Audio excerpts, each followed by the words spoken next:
Sa video nito mga ka-dreamers, ibabahagi ko sa inyo itong ating kadyos kung saan ipinunla natin dito sa loob ng 1 hektarya. Ito ay noong 2024 first cropping. Ano na ba yung nangyari? Halos sa mag-iisang taon na. Pero yung ating kadyos ay sinalanta pa rin ng uod mga ka-dreamers. Kung mapapansin ninyo, ito yung puno na damage. Ayan, yung uod talagang andito pa rin nagsisimula sa puno papunta dito. Sad to say, yung 3/4 hectares totally damaged na po siya mga ka-dreamers. Ayan pa yung ibang puno. Talagang wala ng bunga. Ito. Sa likuran ko mapapansin ninyo, medyo malawak sana talaga yung area na pinaglagakan natin ng ating binhi. Pero nakakadismaya. Ito yung bad news sa ating ordinaryong magsasaka kapag dumaan yung di magandang panahon. Dahil sa inabutan po tayo ng manakanakang ulan, tuloy-tuloy hanggang sa pumasok na yung summer season. Di naman talaga totally masisero po tayo mga ka-dreamers. Dahil sa may bunga naman po talagang mangilan-ngilan na maha-harvest natin para makabawi tayo sa binhi. Pero yung ating labor cost, material cost ay nanganganib po talaga.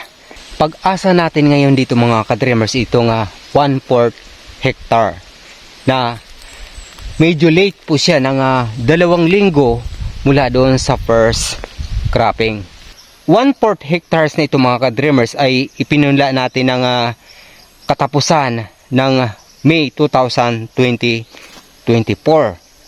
Ayan. So, May, June, July, August, September, October, November, December, January, February, March. 10 buwan na mga ka-dreamers pero di pa rin tayo nakapag-harvest sa ating kadyos. Ngunit nakapagulay na po tayo. Dahan-dahan. Nakatikim na tayo sa ating pinaghirapan. Yun nga lang, masakit pa rin sa bangs, sa dibdib, sa tuhod. Dahil sa ginapang po natin tong area na ito para linisin.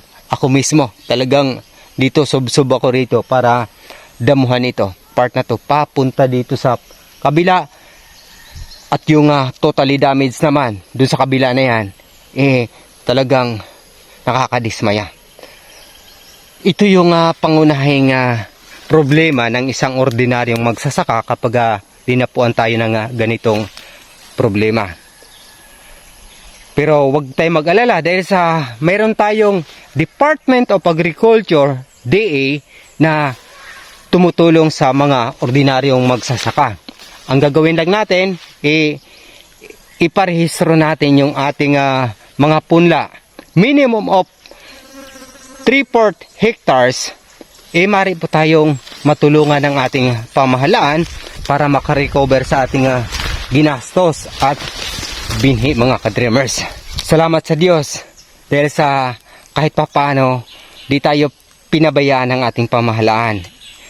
Andyan yung ayuda ng Department of Agriculture para makarecover tayo mula doon sa pagka-damage ng ating mga pananim.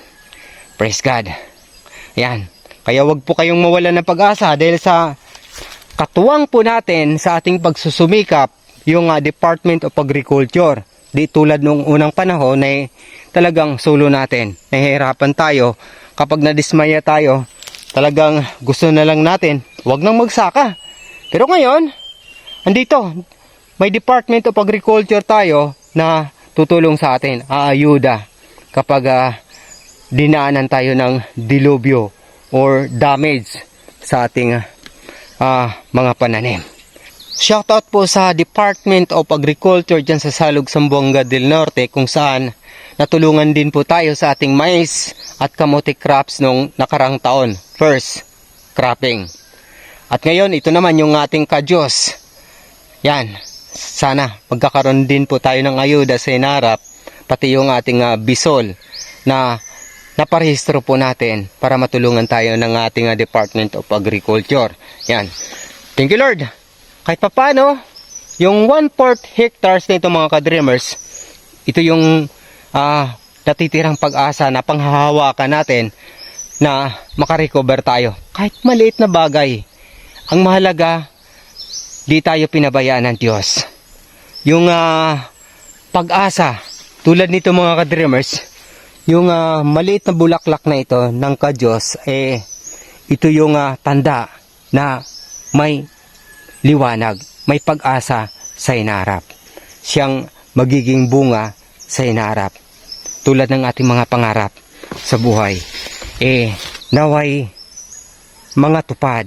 Kasing dami nawa nito sa pamamagitan ng bulaklak ng ka-Diyos na ito mga ka-dreamers, na talagang kakapit tayo dito.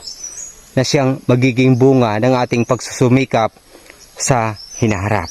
Kaya kung nagustuhan ninyo yung aking video, huwag nyo pong kalimutang mag-follow at subscribe. Ayan, pati yung notification bell, kalimbangin na rin natin nang magiging updated po kayo sa aking mga videos. Habang inihanda naman natin para may bahagi ko rin sa inyo sa hinaharap yung ating main content tungkol sa aking mga pangitaing panaginip. Kunting tiyaga lang, mga tupadin yung pangarap natin. Kaya kung baguhan ka pa sa aking professional account, Dindo Buena Suerte, FB page, Dreams Visions TV, YouTube channel, Dreams Visions TV. Maaari niyo po akong tulungan sa pamamagitan ng inyong pag-follow at pag-subscribe. At sa hinaharap, sa aking mga pangitaing panaginip ayon sa Biblia, mga tanda at kababalaghan bago ang dakilang araw ng Panginoong Hesukristo. Hanggang sa muli, maraming salamat sa pakikinig at pag-subscribe. Papuri sa Diyos, sa ngalan ng Ama, ng Anak at ng Espiritu Santo. Amen.